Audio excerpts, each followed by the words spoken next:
ഇവരിത് എന്നാ ഭാവിച്ചോണ്ടോ?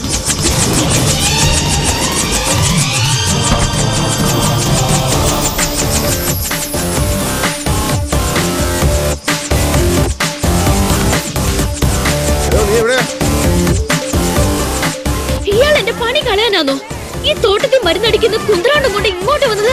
ഇന്നത്തെ ക്ലാസ് കഴിയുമ്പോ നിന്നെ ഞാൻ വന്ന് പിക്ക് ചെയ്യാമെന്ന് പറഞ്ഞായിരുന്നേ. അത് നീ കുരിശേ കിട്ടിയുള്ളൂ, അല്ലെങ്കിൽ തന്നെ ആ പ്രിൻസിപ്പൽ എന്നോട് കലിപ്പ. പ്രിൻസിപ്പലിന്റെ അമ്മൂമ്മയുടെ നായരുടെ മാമോദിസ. നീ എളുപ്പം വന്ന് വന്നിക്കരുത്. സാറാമ്മച്ചി ഒന്ന് വേഗം വാ. എന്നതായി കാണിച്ചേ? ഞാനൊരു 100 വട്ടെങ്കിലും പറഞ്ഞില്ലേ? പിന്നെ പറഞ്ഞു വണ്ടിയോട്ട്. ഡേവിഡ് ജോൺ കൊട്ടാരത്തിൽ. ഹലോ.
നടക്കാതെ പോയ വിവാഹത്തിന്റെ മഹത്തായ 10ാം വാർഷികം. എടാ സുവേ, നടക്കാതെ പോയ വിവാഹത്തിന്റെ വാർഷികം, പിറക്കാതെ പോയ കുഞ്ഞിന്റെ നൂലുകെട്ടി, ഇതിന്റെ ഒക്കെ വല്ല കാര്യമുണ്ടോ? എന്റെ സാറാന്റിയെ സമയം കളയാതെ കൊളാബറേറ്റ് ചെയ്യാൻ നോക്കരുതോ? യോഗമാണ് മകനെ സുഗു, യോഗം. നമ്മുടെ കെട്ടി നടക്കാൻ ഈ ഞാൻ പറഞ്ഞ ഐഡിയ കേട്ടോ. പറയട്ടാ. ഞാനൊന്നും പറഞ്ഞില്ലടാ. നീ പറഞ്ഞില്ലടാ. നിന്റെ അമ്മച്ചല്ലേ തടസ്സം, അതിനെ തട്ടിക്കളയാൻ ആർക്കെങ്കിലും കൊട്ടേഷൻ കൊടുക്കാൻ നീ പറഞ്ഞല്ലേടാ. അയ്യോ, എല്ലാ വചനം പറയരുതുണ്ടോ? നീ പറയൂടാ. നീ നിന്റെ മുതലാളി രണ്ടും കണക്കാ. പെമ്പിള്ളേരെ വായി നോക്കാൻ ഓരോ കാരണവും പറഞ്ഞ് സാറാണ്ടി സാറാണ്ടി എന്ന് വിളിച്ച് നീ കോളേജിലോട്ട് വാ. നിന്നെ ഇനി ബോഡി കേട്ടില്ല. അതെപ്പോഴാണ് നീ ഞാനറിയാതെ കോളേജ്? നിനക്ക് അവിടെ ഏതാ കുറ്റി? ചുമ്മാ പറയുവാ. ചുമ്മാതോ? ആ മാങ്ങാനത്തുള്ള ഹോമിയോ ഡോക്ടറിന്റെ മോളാ. ഓ, ആ വെളുത്ത എല്ലിച്ച്. അവിടെ ചേച്ചി ഒരുത്തില്ലായിരുന്നു, എന്നതാ സാലിയോ ഒരു ഉണ്ട? അതവളുടെ കസിനാ, ബാസ്കറ്റ് ബോൾ കളിക്കുന്ന. ഓക്കെ, ആ ഉണ്ടയുടെ പേരെന്നാ? ഷാനി. ഈ ഇച്ചാന്റെ ഒരു കാര്യം, അത് താഴ്ത്തങ്ങാടിന്ന് വരുന്ന ആ കട്ടയല്ലയോ? ആ കറക്റ്റ്, അവളൊരു ഐറ്റമാണ് മഹനെ. വൃത്തിയിട്ടോമാര് കോട്ടയം ടൗണിലെ സകല പെമ്പിള്ളേരുടെ ഹിസ്റ്ററി ഈ രണ്ടെണ്ണത്തിനോട് ചോദിച്ചാ മതി. എനിക്ക് പോണം. നീ ആ കോപ്റ്ററിന്റെ ഡ്രൈവർ മൂർത്തിയെ കൂടെ വിളിക്കും. ഈ ദുഃഖത്തിന്റെ മധുരം കുറിച്ച് അവനും കൂടെ പങ്കിടട്ടെ. ഓ ഡേ, ആ വിരൽ നീട്ടിക്ക്.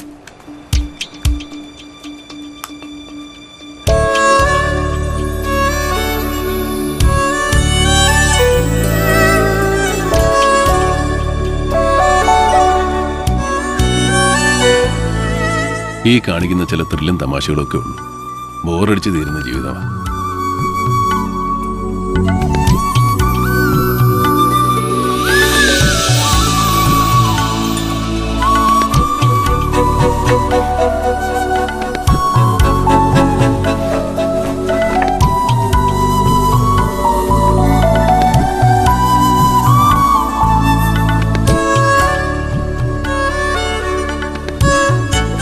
അല്ലാതെ വേറെ ഒന്നും നേരാൻ വേണ്ട നടക്കുന്നില്ല. ഒരുമിച്ചൊരു ജീവിതം ഉണ്ടായിരുന്നെങ്കിൽ ഇങ്ങനെ ഡിപ്രസ്ഡ് ആവില്ലായിരുന്നു. ഒരാശ്വാസം, നമുക്ക് നമ്മളെ നഷ്ടപ്പെട്ടില്ലല്ലോ. അതെ, 10 വർഷമായിട്ട് ജയിലിൽ കിടക്കുന്ന അപ്പൻ ഒരു പിടിവാശി കാണിക്കുന്നതേ ഉള്ളൂ. നിന്റെ അമ്മച്ചിയുടെ ലൈഫും കഷ്ടമല്ലേ? എല്ലാം ഒരു രാത്രി കൊണ്ടാ. ആനി 9ാം വയസ്സിലാ 2 മരണങ്ങൾ കൺമുന്നില്ല. അവളുടെ കാര്യമോ എനിക്ക് പറയാനുള്ളത്. നമുക്കൊന്ന് പോയി കാണണം അവളെ. ഹോസ്റ്റലിൽ നിന്ന് 2 തവണയെ വാർഡൻ വിളിക്കുന്നു.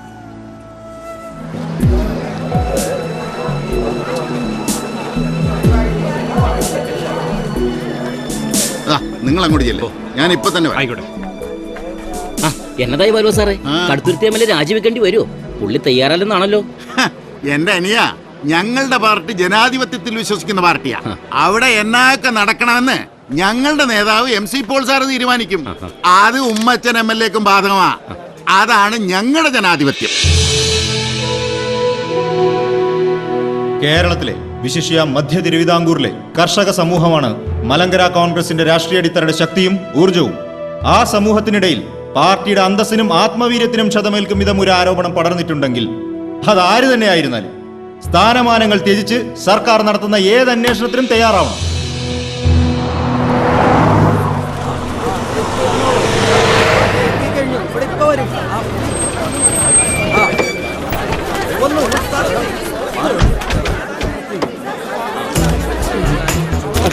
ഒന്ന് മാറിക്കേ. സാർ, സംസ്ഥാന കമ്മിറ്റി സാറിന്റെ രാജി ആവശ്യപ്പെടുമെന്നാണല്ലോ സാറിന്റെ തീരുമാനം. സംസ്ഥാന കമ്മിറ്റി മേളിൽ നടക്കുന്നതല്ലേ ഉള്ളൂ. അതിനു മുമ്പ് തീരുമാനം നിങ്ങൾ ഉറപ്പിച്ചോ? പിന്നെ സ്ഥാനമാനങ്ങളൊന്നും ഉമ്മച്ചൻ എന്ന പൊതുപ്രവർത്തകന്റെ മുമ്പിൽ ഒരിക്കലും പ്രലോഭനങ്ങളല്ല. പാർട്ടി പറയുന്നത് എന്തും അനുസരിക്കാൻ ബാധ്യസ്ഥനായ പ്രവർത്തകനാണ് ഞാൻ. ഇപ്പൊ ഇത്രയും പോരെ സഹോദര? ഉമ്മച്ചൻ വന്നല്ലോ.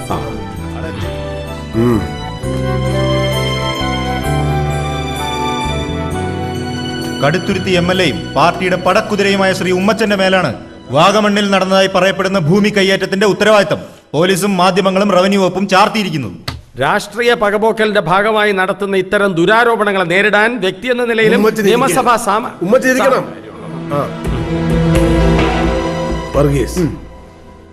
ഈ അവസരത്തിൽ പാർട്ടി ശ്രീ ഉമ്മച്ചന്റെ MLA സ്ഥാനം സംരക്ഷിക്കുകയാണോ വേണ്ടത്, അതോ പകരം ആ പദവി ഉപേക്ഷിക്കുകയും ഉമ്മച്ചൻ ഒരു സാധാ പൗരനായി അന്വേഷണത്തെ നേരിടുകയുമാണോ വേണ്ടത്? ചെയർമാന്റെ തീരുമാനത്തിന് വിടുന്നു. എനിക്ക് പറയാനുള്ളതുകൂടി ബഹുമാനപ്പെട്ട ചെയർമാൻ. ഭൂമി കയ്യേറ്റവുമായി ബന്ധപ്പെട്ട് ഉമ്മച്ചന്റെ പേര് ബന്ധപ്പെടുത്തിയത് കേവലം രാഷ്ട്രീയ പകപോക്കലാണെന്ന് പറഞ്ഞ് രക്ഷപ്പെടാൻ നമുക്കാവില്ല. സോളിഡ് ആൻഡ് സ്ട്രോങ് എവിഡൻസ് പുറത്തു വന്നുകൊണ്ടിരിക്കുന്ന സ്ഥിതിക്ക് ശ്രീ ഉമ്മച്ചൻ രാജി സമർപ്പിക്കുക. എന്നിട്ട് ഉപതെരഞ്ഞെടുപ്പിൽ ഉമ്മച്ചൻ ഇത്തവണ കിട്ടിയ 36,444 എന്ന ഭൂരിപക്ഷം ഇരട്ടിയാക്കി മലങ്കരയുടെ സ്ഥാനാർത്ഥിയുടെ വിജയം കൊണ്ട് മറുപടി നൽകുകയാണ് വേണ്ടത്.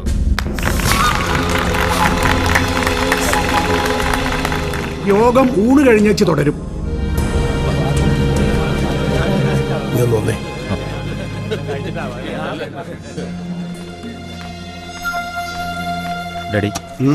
നീ കൊച്ചിക്കൊന്നും പോയി കളയരുത്, വീട്ടിലോട്ട് വരണം. ചില കാര്യങ്ങൾ പറയാനുണ്ട്. ശരി. എന്നതാ? പറയാം.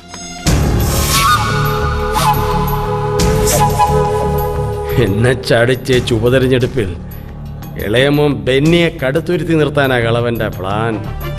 നടക്കുകയല്ല പോൾ സാറേ, ഉമ്മച്ചൻ നടത്തിച്ച് തരികയല്ല.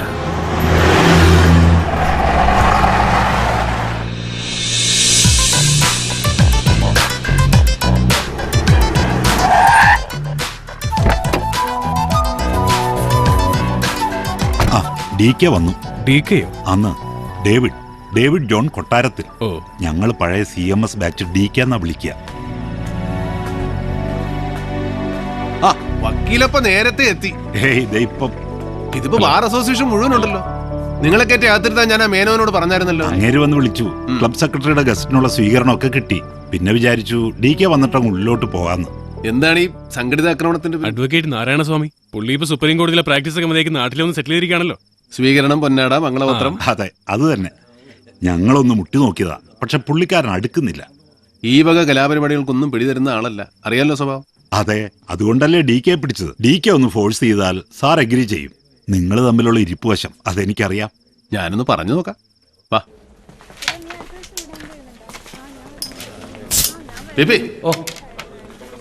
ഹലോ.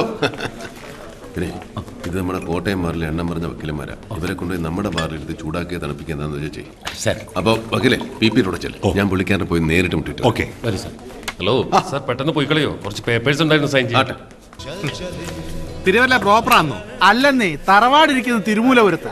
ഓ, നമ്മുടെ സോമേട്ടന്റെ സ്ഥലം മനസ്സിലായില്ലേ? MG സോമൻ മരിച്ചുപോയ നമ്മുടെ സിനിമ. ഞങ്ങള് ഭയങ്കര ക്ലോസ് ആയിരുന്നു. കമ്പനി കൂടാൻ പുള്ളി കഴിഞ്ഞ സിനിമയിൽ ഒരുത്തനുള്ളൂ. അങ്ങേരുമായുള്ള ഫ്രണ്ട്ഷിപ്പിന്റെ പേരില ഞാൻ പടം കണ്ടുപിടിച്ച്. ഈ പടം പിടിക്കാൻ പോയതിന്റെ പിറകില് വേറെന്തോ കഥയുണ്ടല്ലോ കുഞ്ഞിച്ച. പീരുമേട്ടിലേതോ ഷൂട്ടിംഗ് സ്ഥലത്ത് ജയഭാരതിയെ കാണാൻ അലച്ചു കയറി ചെന്നോ, സെറ്റിലെ പിള്ളേര് കഴുത്തെ പിടിച്ച് തള്ളിയെന്നൊക്കെ. അത് ചുമ്മാ വിവരദോഷികൾ പറഞ്ഞുണ്ടാക്കുന്നല്ലയോ. ഭാരതി വിളിച്ചു നോക്കിയേ, ഇപ്പൊ തന്നെ വിളിച്ചോ. കുഞ്ഞച്ചാന്ന് തികച്ചു വിളിക്കത്തില്ല ഭാരതി. ഞങ്ങൾ അത്രയ്ക്ക് വലിയ ഫാമിലി ഫ്രണ്ട്സാ. അത് ഇയാള് തന്നെ അടിച്ചോ. എനിക്ക് ഫുള്ള. തിരുമൂലപുരത്ത് എവിടാന്നാ പറഞ്ഞേ? പ്രോപ്പർ തിരുമൂലപുര. എനിക്ക് രണ്ട. ഇന്നത്തെ ദിവസം പോക്ക. കുഞ്ഞച്ചാ, ഇയാള് വക്കീൽ സാമിയെ കണ്ടായിരുന്നു? റീഡിംഗ് റൂമിലുണ്ട്. ഇന്ന് വ്യാഴാഴ്ചയല്ലേ, ബട്ടർ വെള്ളം അടിക്കുകയല്ല. ഞാൻ ബാറിലേക്ക് പോവാ, അങ്ങോട്ട് വരുവോ? ഞാൻ വന്നേക്ക് എനിക്ക് സാമിയെ ഒന്ന് കാണാം.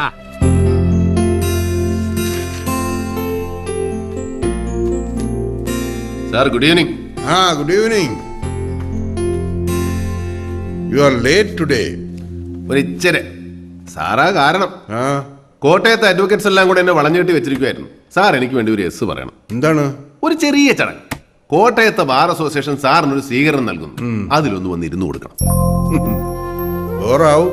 ബോറാകാതെ നോക്കുന്നതിന്റെ ഉത്തരവാദിത്തം എനിക്ക്. ദൂരെയൊന്നുമില്ല, ഇവിടെ തന്നെ നമ്മുടെ ജൂബിലി ഹാളിൽ ഒരു 10 മിനിറ്റ്.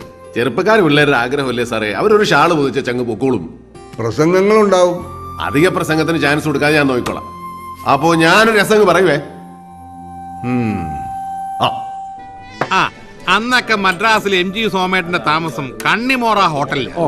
ഒരു ദിവസം ഞാൻ പാസ്പോർട്ടുമായിട്ട് മുറിയിലോട്ട് കയറി ചെല്ലുമ്പോ അന്നൊക്കെ മദ്യപിക്കാൻ പാസ്പോർട്ട് വേണമായിരുന്നു. അതല്ല കുവ, പാസ്പോർട്ട് എന്ന് പറഞ്ഞൊരു സ്കോച്ചാ. ഒരു സ്കോച്ചിന്റെ പേരാ. കുഞ്ഞച്ചോ, MG സോമൻ ഉണ്ടാക്കുന്ന ഓരോ പൊല്ലാപ്പ്. അല്ല, DK വന്നില്ലയോ? വന്നല്ലോ. സൈദെ തന്നെ കഞ്ഞിക്കുഴിയിൽ അയപ്പ് തിരക്കുന്നുണ്ട്. അവനെ തപ്പിയാ ഞാൻ ഇറങ്ങിയത്. അവന്റെ S ക്ലാസ് ബെൻസിന് ലാൻഡ് ക്രൂസറുമായി ഒരു എക്സ്ചേഞ്ച് പറഞ്ഞായിരുന്നു. ശശി, ആ ഡ്രിങ്കിങ് എടുത്ത് ഇയാൾക്കൊരു ജ്യൂസ് പറയട്ടെ. ഓ വേണ്ട, ആദ്യം അയപ്പുമായിട്ടുള്ള ഇടപാടൊന്നും തീർക്കട്ടെ.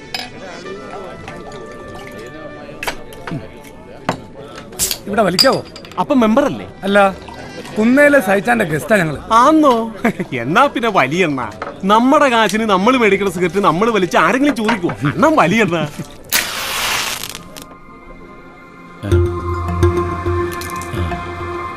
സാറേ, ബാറ് നോ സ്മോക്കിംഗ് ആണ്. ഇവിടെ ചോദിച്ചല്ലോ, അപ്പൊ വലിച്ചോളാൻ പറഞ്ഞു. ആര് പറഞ്ഞു? അയാളുടെ പേരും തേങ്ങ അറിയാമല്ല. ഇവിടെ സർവ് ചെയ്ത പേരാ. കുര്യച്ചാ, കുര്യച്ചാ വന്നേ. ഇയാൾ അവിടെ ഇരുന്ന് വലിച്ചോളാൻ പറഞ്ഞോ? ആര് വലിക്കുന്നതും വലിക്കാത്തതൊക്കെ അവനവന്റെ സൗകര്യ. ഇതിനകത്ത് വലിക്കാൻ ഞാൻ ആരോടും പറഞ്ഞില്ല. അതെന്നാ മറ്റേ വർത്താനോട് താൻ പറയുന്നേ? തന്നോടല്ലേ ഞാൻ ചോദിച്ചേ? സാർ, ഒരു കാര്യം ഞാൻ പറഞ്ഞേക്കാം. പോക്കൃത്തരം കാണിച്ചിട്ട് എന്റെ വെക്കിട്ട് ഇറങ്ങുന്നുണ്ടല്ലോ. കയ്യിൽ പൈസ ഉണ്ടെങ്കിലേ അത് മറ്റൊരുത്തൂടെ പൂട്ടി വെച്ചാൽ മതി. ഇവിടെ ചാടി ഇറക്കാൻ വരരുത്. ഞങ്ങളൊക്കെ അധ്വാനിക്കുന്ന തൊഴിലാളികളാ. വേറെ ഗതിയില്ലാത്തതുകൊണ്ട് അതിന്റെ മുമ്പിൽ വന്ന് ഇങ്ങനെ കുഞ്ഞു നിൽക്കുന്നത്. കുര്യച്ച വന്നേ, ചുമ്മാ ഇയാൾ ഓരോന്ന് പറഞ്ഞ് സീലുണ്ടാക്കല്ലേ. ഞാൻ പോണേ. ഇവന്റെയൊക്കെ ഉച്ചാളി പീസ് കണ്ട കുര്യച്ചൻ വരളുകയില്ല. ഇവനെയൊക്കെ ഡീൽ ചെയ്യാൻ ഞാൻ മതി.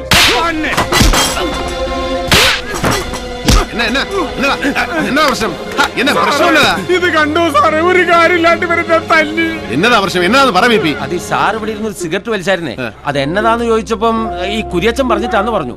അതിന്റെ പേരിലൊരു വർത്തമാനം ഉണ്ടായി. അങ്ങനെ എന്റെ പൊന്നു സഹോദരൻ, അവിടെ ഇംഗ്ലീഷിലും മലയാളത്തിലും എഴുതി വെച്ചിട്ടുണ്ടല്ലോ ഇവിടെ പോകല് പാടില്ലെന്ന്. താനാരാ? ഡേവിഡ് എന്നാ പേര്. ഈ ക്ലബിന്റെ സെക്രട്ടറിയാ.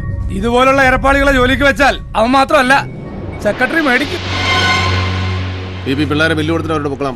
അങ്ങനെ അങ്ങ് പോകുന്നത് എങ്ങനെയാ? ഞങ്ങളെ കുന്നേലെ സഹിച്ചാന്റെ ഗസ്റ്റാ. പുള്ളിക്കാരൻ വന്നിട്ടേ പോകുന്നുള്ളൂ. കുന്നേലെ സജി വരുന്നവരെ ഇവിടെ ഇരിക്കാനാണ് ഉദ്ദേശമെങ്കിൽ നടന്നു പോകേണ്ടി വരികയല്ല. കാലിന്റെ മുട്ടയിലെ ചിരട്ടയും ചവിട്ടി പൊളിക്കല്ലാത്തിന്റെ. ഇത് ചുമ്മാ പറച്ചിലല്ലേ, അണ്ണം തുടങ്ങി വെക്കത്തേ ഉള്ളൂ. പിന്നെ ഇവിടെ ഫിനിഷ് ചെയ്യാൻ ഞങ്ങൾ ഒരുപാട് പേരുണ്ട്. കോട്ടയം ക്ലബിൽ നിന്ന് ഇടി മേടിച്ചാ പിന്നെ നേരെ കോട്ടയ്ക്കൽ ആര്യവൈദ്യശാലയിൽ അഡ്മിറ്റ്. അതാ കണക്ക്. ഇറങ്ങി പോയണ്ട. പോടോ. സഹിച്ചാനെ ഓർത്തിട്ടാ, ഇല്ലെങ്കിൽ